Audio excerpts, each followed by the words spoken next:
This feels like a message, a confirmation message for somebody specifically that was outcasted for telling the truth. You spoke up about your abusers and you were shunned for it while the abuser was treated like the victim. And in reality, you speaking up was so important because there were other people that were also essayed and shrugged by this person that might not even know to this day. And it made me think of what Oprah said: if the abuser is that good at abusing people, the victim won't even know that they're being abused. It feels like a major confirmation that the scales will be evened, and just the way that people consoled your abuser and felt bad because they perceived you as this, they perceived it as you were slandering this person, because once again, covert abusers sabotaging you way before you realize it, especially when people are planning on harming your body, shrugging you, assaulting you. They're going to make sure they're steps ahead with sabotaging you to everybody that you know.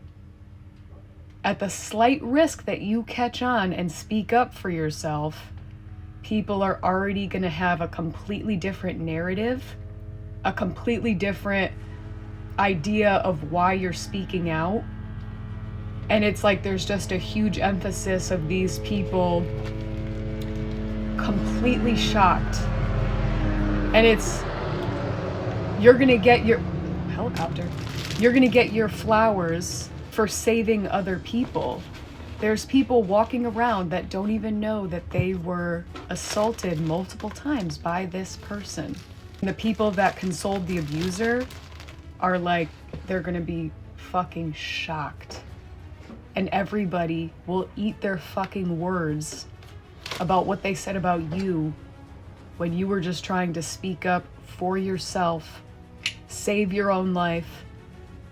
And you were right, this person was abusing other people. This is how they make extra money: shrugging you slowly, doing things to your lifeless body, and selling it online. And where they get in their own ego is they kind of put everybody in the same category.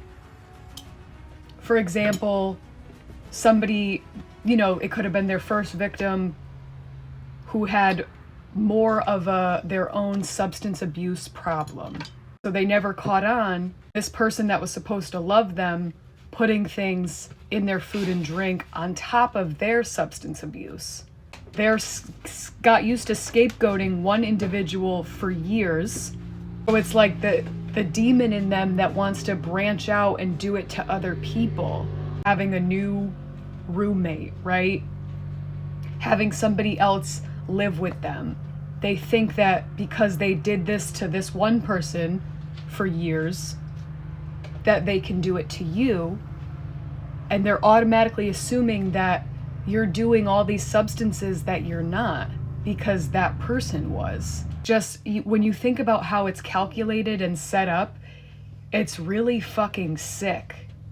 But it puts the pieces together why you were outcasted the way that you were by the entire community. Your abusers projected themselves onto you, but you also were assaulted in the process.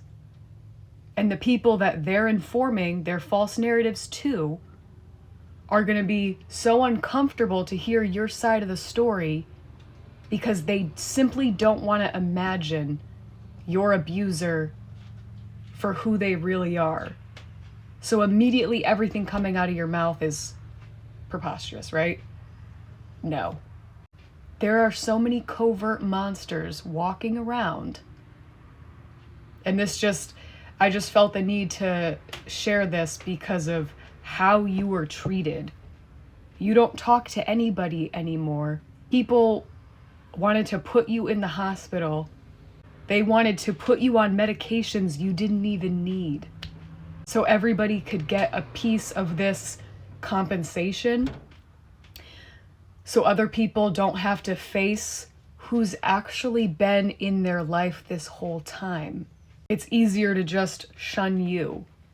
But these people are going to be forced to see what they did. The way the scales are going to be evened, God is going to make these people feel how they wanted you to feel. And in reality, you were helping other people